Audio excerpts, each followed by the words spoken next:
But it was Paris where political tensions really boiled over. In less than a week, France must choose a new leader, an agent of the established middle ground, or a radical disruptor bent on ripping the country out of the EU. Today, those opposed to far-right leader Marine Le Pen unleashed their anger. Nala Ayed reports. Too urgent to leave just to the ballot box. They bring their will to the streets. The France they imagine should have no room for the extreme right. I'm too scared of what could happen if Le Pen would pass, so I'm going to be voting next Sunday.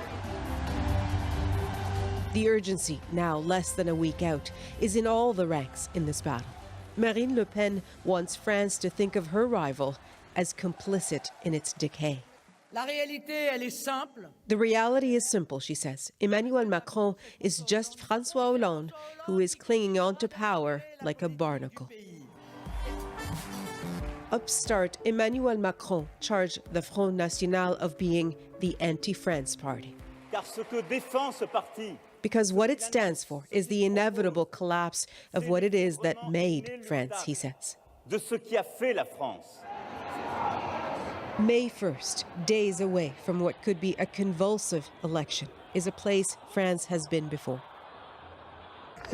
Back in 2002, Le Pen's father was up for president. The crowds were bigger, even more urgent. The right way? This Canadian-French couple were at the protests then and now. When there was Le Pen-Chirac for the second round, and we came with our children, it was so important. And Le Pen represents, in this election, for me, the banality of evil, that you can have these very extreme views and somehow they can become mainstream and they're kind of equal. But we don't agree with that.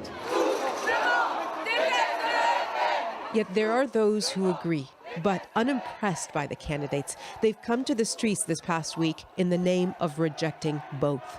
The neither nor crowd are doing battle with an impossible choice.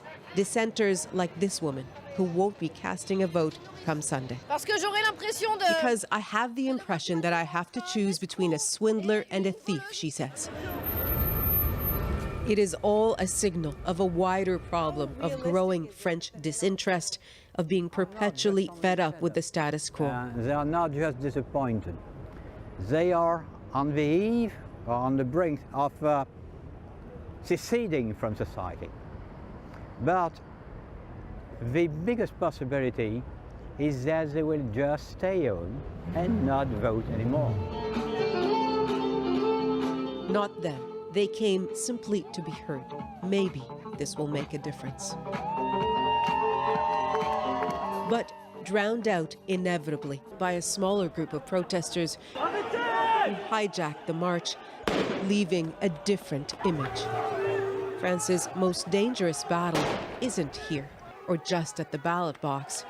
It's really in what comes after. Nala Ayed, CBC News, Paris.